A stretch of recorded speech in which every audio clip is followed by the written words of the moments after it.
trego pse shkove nga Shqipëria në Itali. Qa të lidhi, qa ndodhi, si ike nga Shqipëria për gjithmonë? Unë në fakt, përpara se të vija në Itali, kam bërë një kalvar, kam bërë një odise në Greqi. Pratikisht, në qoftë se mund të tregoj të parën atë, që nga vitet e para, nga 91-92, u hap si modë emigrimi, po në fakt modë ishte për ne që unë atëre isha 18 vjeç. Po për kush e ndjen, kush kishte barrën e familjes përsipër, ajo ishte një detyrë. Detyrimi i garantimit të bukës në vend. Ishte ajo koha ku Shqipëria 2 javë bukë, e tjera, ka qenë unë isha 18 vjeç, ndodhesha në fshat, edhe uroj atë ditë, edhe mba mend atë ditë kur më thot babai, aso kohë rreth 50 vjeç, profesor matematike e fizike, babai im i njohur në zonë, edhe në ministri. Edhe më thot, djem, se kam në një vlla, në një vit më të madh, djem thot, unë jam 50 vjeç i duke vetja plak. Ikni e dilini për zot kokës.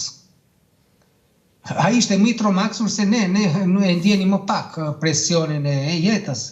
Edhe atë ditë kemi filluar të ndjeni, të luftojmë për emigrimin. Emigracionin ik Amerikën. Amerika jonë ishte atje diku 10-15 kilometra, aq shkofili duket mes ty. Mi po mbrapa ndeja, ne kujtonin sigurisht sikur do hapeshin, po kalove atë kufi, i kishe dyert ishin të hapura të gjitha dhe nuk do vrije i mendja për asgjë. Bile filloi të bëje dhe llogarit. Edhe unë e kam bërë atë rrugë, atë udhtim, e kam bërë 10-15 herë brenda një viti. Pse? Apo veje të ktheni? Vija më ktheni. Kur më kthente policia, kur më kthente ushtria, njëherë më ka kthyer ko e keqe bora, por asnjëherë nuk e kam kthyer me këmbët e mia. Kush di sa e vështirë ka qenë në Borë? Në Borë ka qenë e vështirë se kam kaluar kufilin natën në Borë. Po ndrinte bora, nuk ndrinte hënca, ndrinte bora. Kufili ishte i egër në vetvete, ishte një panik se ne kemi jetuar mbylljen edhe dukej si një gjë. Po megjithatë, me çik guxim edhe me një çik naivitet, arritëm, domethënë, e kaluam natën në kufili, nëpër Borë, në mes të luginës, aty nga diku nën Papink, në majën e 2 apo të 3 i bie në Shqipëri si lartësi. Kaluam atje, vajtëm në fshatin grek, fshat grek, po një lloj si fshatratan, domethënë se neve një klim na ushqen, na mban gjallë. Po atje nuk kaloi autobusi në mëngjes, në 7 të mëngjesit nuk më mori.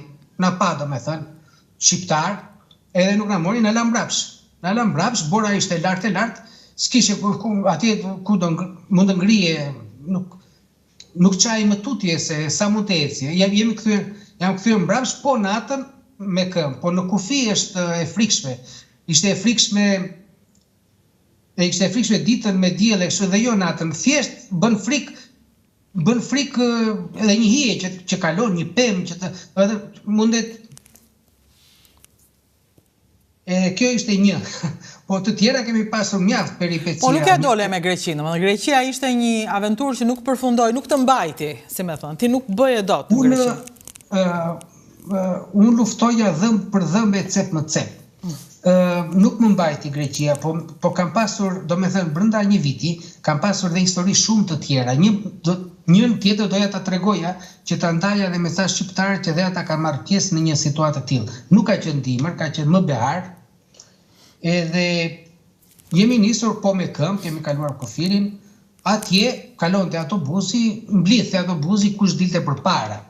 Edhe shqiptari dukej në ato vite kishin vetëm pantallona dok.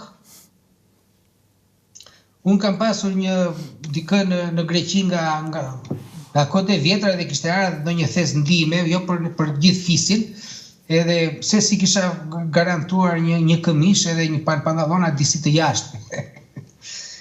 Edhe të tjerët ishin me dok, me flok, kush i qethur, kush i pa qethur, blidhte autobusi, siç afrohemi, domethënë zbrezim nga anët tona, afrohemi atje diku 10 kilometra, na ndalon ushtria.